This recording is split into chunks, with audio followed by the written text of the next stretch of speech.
राधे राधे। आप सभी का स्वागत है देवताओं की कहानी में।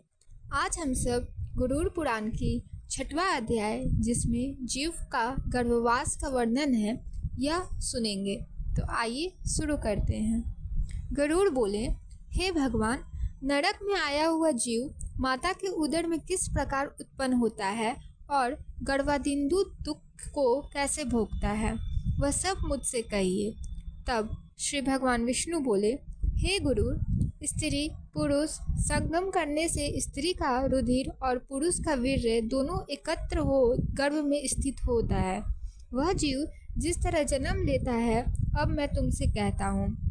स्त्री के ऋतु मध्य में पापी पुरुष के शरीर की उत्पत्ति होती है।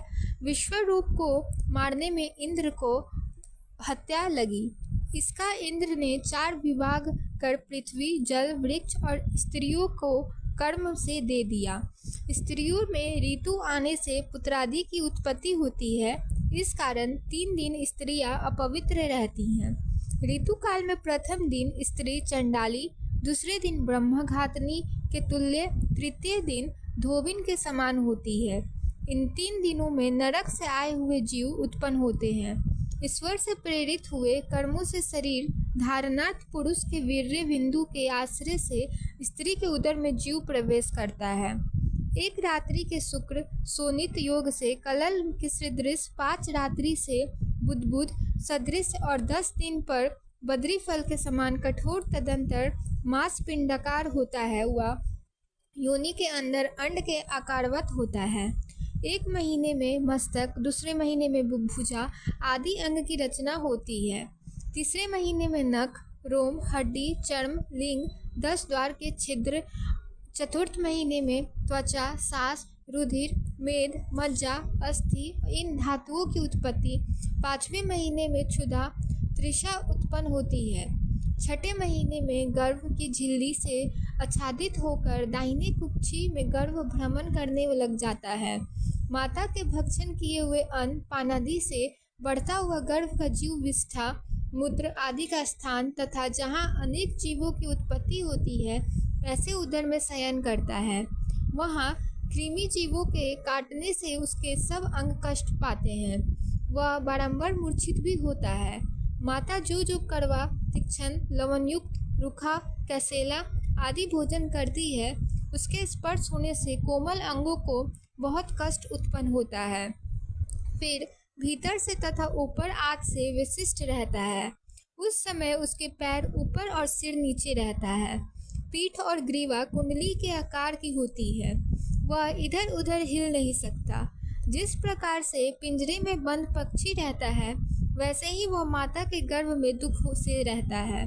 वहाँ भगवान की कृपा से अपने अनेक जन्मों के अनेक कर्मों का स्मरण करता हुआ लंबी श्वास लेता सुख को प्राप्त नहीं होता।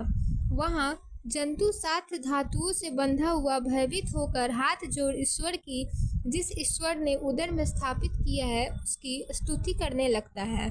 7वें महीने ज्ञान प्राप्ति होने से भय होने लगा। मैं इस गर्भ से बाहर जाऊंगा, तब ईश्वर को भूल जाऊंगा। ऐसे व्यापार से कंपायमान हो उदर में ही इधर उधर घूमता, एक जगह स्थिर नहीं रहता, जैसे विष्ठा में पैदा हुआ जीव। 7वें महीने में जीव अत्यंत दुख से वैराग्ययुक्त हो ईश्वर की स्तुति करता हुआ कहता है, मैं लक्ष्मी के पति, जगदाधार, अशुभ का नाश करने वाले और शरणागतों का पालन करने वाले ऐसे विष्णु की शरण में जाता हूँ। हे भगवान, तुम्हारी माया से मैं मोहित देहादि में तथा पुत्र कलत्रादि में इनका और यह मेरे ऐसा अभिमान कर जन्म मरण को प्राप्त होता हूँ। मैंने कुटुंब के लिए शुभाशुभ कर्म किए, वे लोग तो खा पी कर चले गए, मैं अकेला दुख भोग रहा हूँ।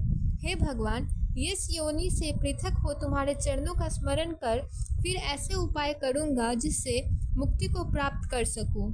महादुखी में विष्ठा तथा मूत्र के कूप में हूँ और जठरागिन के से दग्ध इस उदर से पृथक होने की इच्छा करता हूँ। ऐसे मुझको हे भगवान बाहर कब निकालोगे? दीनों पर दया करने वाले जिन ईश्वर ने मुझको यह ज्ञान दिया है, उन ईश्वर की मैं शरण में जाता हूँ, इसलिए मेरा पुनः जन्म मरण होना उचित नहीं है।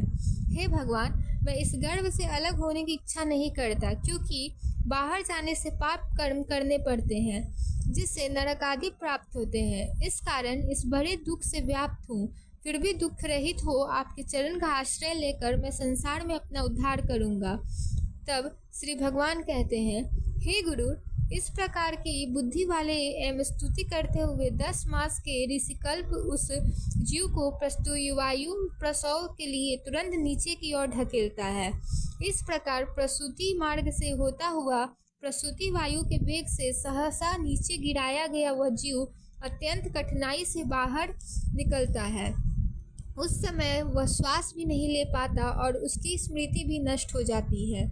गर्भ से अलग विष्ठा मूत्र में स्थित जीव विष्ठा के कीड़े की तरह चेष्टा करता है। ज्ञान रहित हो जाने के कारण जन्म के समय वह रोता है। उसको सब संसार स्थित प्राणी कहते हैं। बालक उत्पन्न हुआ है।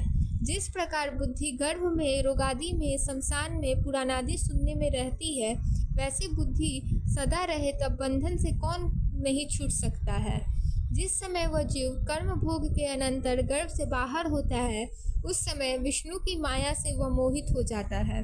माया से मोहित तथा विवश हो वह कुछ भी नहीं बोल पाता और बाल्यावस्था के दुख भी पराधीन होकर भोगता है। लड़के की इच्छा को न जानते हुए माता पिता बालक की सेवा करते हैं। बालक को भूख लगे या रोवे तो पेट दर्द करता होगा, ऐसा विचार कर माता पिता औषध देते हैं। बालक के पेट में दर्द हो तो माता समझे भूख लगी होगी, ऐसा विचार कर दूध देती है, दवा देती है, पर अज्ञानवश अनेक कर्म बालक के लिए उल्टे होते हैं, फिर भी वह बोलने की शक्ति नहीं रखता। माता जिसमें खटमल आदि अनेक जीव हैं, ऐसी खटिया पर बालक को सुला देती है, जिससे बालक दुख पाता है, परंतु उठने में समर्थ नहीं है और अपने अंगों को खुजला भी नहीं सकता। डांस, मच्छर, खटमल इत्यादि सब उस बालक के कोमल शरीर को काटते हैं, जिससे बालक ज्ञान रहित होकर रोता हुआ अनेक दुख भोगता है।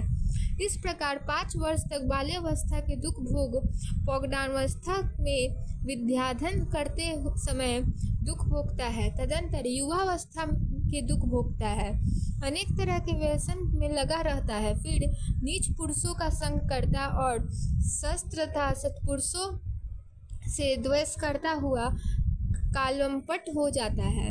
ईश्वर की माया रूपी स्त्री को देख उसके हाव भाव से परवश हो उस स्त्री से ठगा कर महामोह में उसी प्रकार गिरता है जैसे पतंगा अग्नि में पड़ता है।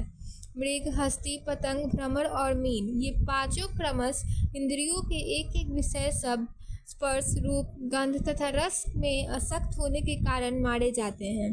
फिर ऐसा अविवेकी मनुष्य जो 5 इंद्रियों से विषय सेवन कर रहा है, वह भला क्यों नहीं मारा जाएगा। मनोवांछित कार्य सिद्ध नहीं होने से अज्ञानवश क्रोध उत्पन्न होता है तथा चिंता उत्पन्न होती है।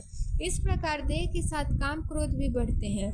इसी कामी पुरुष अपने हित के लिए तथा अन्य के नाश के लिए दूसरे कामी पुरुष के साथ विरोध करता है।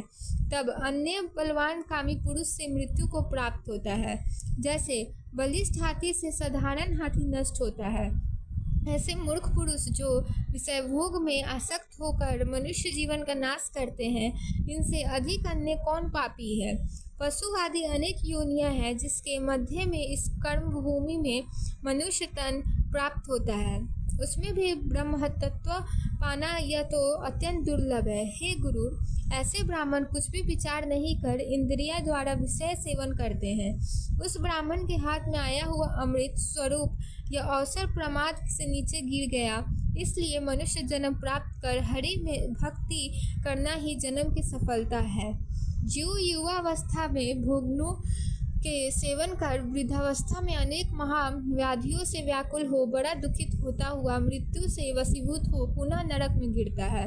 नरक में जाना तथा मनुष्य लोक में आना, ऐसे कर्म पाश में बंधे हुए पापी को किसी समय भी वैराग्य की प्राप्ति नहीं होती, क्योंकि ईश्वर की माया से वे मोहित हैं। हे गुरु, इस संसार में अत्युन्नत आदि क्रिया जिनकी नहीं हुई, ऐसे पापियों की नरक में होने वाली दुर्गति मैंने तुम्हें बताई। अब तुम्हारी क्या सुनने की इच्छा है? तो बोलिए विष्णु भगवान की जय, गुरु महाराज की जय।